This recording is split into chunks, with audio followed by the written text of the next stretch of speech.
तो भगवान श्याम सुंदर क्या करते हैं, प्रातः काल उठकर स्नान करते हैं, ध्यान करते हैं और ध्यान करके विद्वान ब्राह्मणों को बुलाते हैं और विद्वान ब्राह्मणों को बुलाकर वो पुराणों की कथा सुनते हैं। पुराणों की कथा सुनने से चित्त की शुद्धता होती है।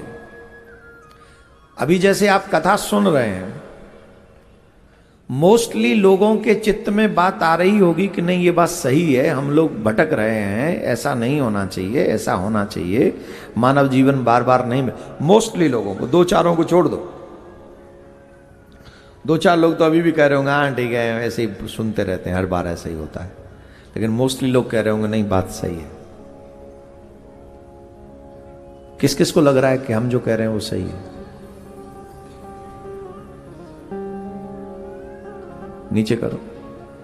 तो हमने जो कहा सही है, मोस्टली लोगों को लग रहा है।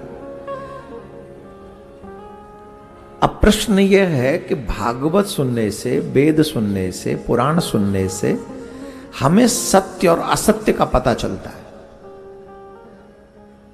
तो जब सत्य और असत्य का पता चलता है तो हम असत्य पे जाएंगे नहीं, हम सत्य पे जाएंगे। और यही ग्रंथ चाहते हैं, यही पुराण चाहते हैं। भगवान होकर श्री कृष्ण भी कथा सुनते हैं, पुराणों की कथा सुनते हैं, विद्वान ब्राह्मणों को बुलाते हैं, उनके मुख से पुराणों की कथा सुनते हैं। अब तो वो तो भगवान हैं, उन्हें क्या आवश्यकता है? उन्हें क्या आवश्यकता है बताइए?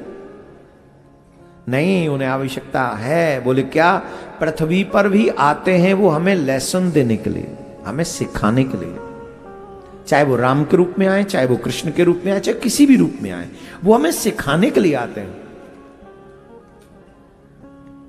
अब भगवान की ही तो कथाएं हैं सब पुराणों में। इन पुराणों में भगवान की ही तो कथा है। फिर भगवान क्यों सुनते हैं? बोले इसलिए सुनते हैं, जैसे एक बच्चे को बुखार आ जाए और बच्चा दवाई ना खाए तो मां क्या करती है? मां क्या करती है? मां पहले उस बच्चे को दिखा के कहती, देख देख मैं खा रही हूं, तू भी चाक ले, कड़वी नहीं है। बोले नहीं नहीं कड़वी, अरे नहीं कड़वी नहीं, चाक के देख, कड़वी देनी, कड़वी नहीं। तो मां चखती है कि मैंने खाई, तू खा। अच्छा बताओ बीमार कौन है? बुखार किसको है? टेम्परेचर किसको है? फीवर किसको है? और मां दवाई क्यों खा रही है? उसे दिखाने के लिए, उसे समझाने के लिए, उसे बहलाने के लिए कि तुम ये दवाई खा लो, तुम्हारा रोग समाप्त हो जाएगा। इसलिए हम लोग भी भवरोग से पीड़ित हैं, हम लोग भी बीमार हैं। और इस भवरोग को समाप्त करने के लिए श्रीमद् भागवत कथा श्रवण ही इसकी बेस्ट औषधि है। जो इस औषधि का पान करेगा वो भव सागर से पार हो जाएगा, उसका भवरोग समाप्त हो जाएगा। यही भगवान मां बनकर हमको सिखा रहे हैं कि मानव जीवन मिला है तो सुबह उठो, स्नान करो, ध्यान करो और ध्यान के बाद जितना संभव हो सके पुराणों का श्रवण करो।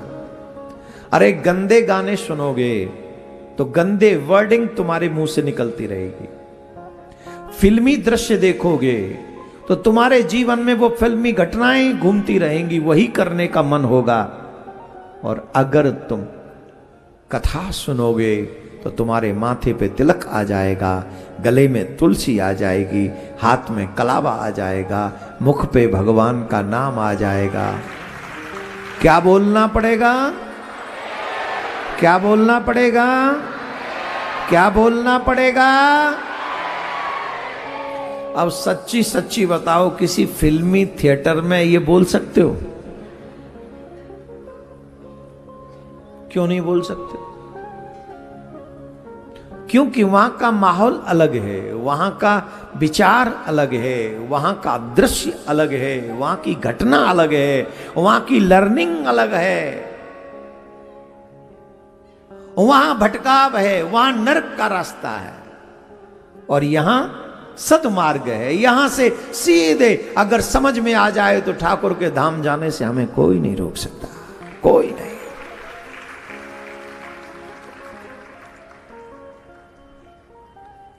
जहां तक मेरी सोच है मैं गलत नहीं हूं।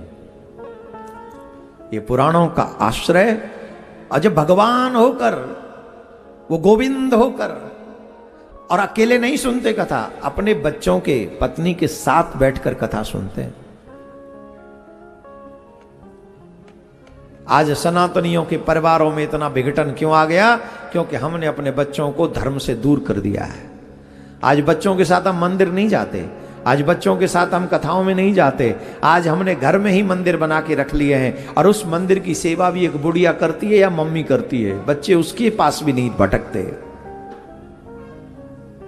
बताओ किस किस की ये कहानी है जो मैं बोल रहा हूं कि बच्चे मंदिर की पूजा करने, ठाकुर की पूजा करने के लिए भी बच्चे नहीं जाते। सिर्फ मम्मी करे या वो मम्मी करे, या फिर थोड़ा बहुत कभी कभार पापा करे या दादी करे। किस किस के घर में ये हाल है बताओ? किस किस के घर में बच्चे पूजा करते हैं? वाह, मेरी थ्योरी बदल के रख दी यार तुमने, तो गजब हो गया। इसका मतलब है कथा का प्रभाव तुम्हारे घरों में चकाचक चल रहा है।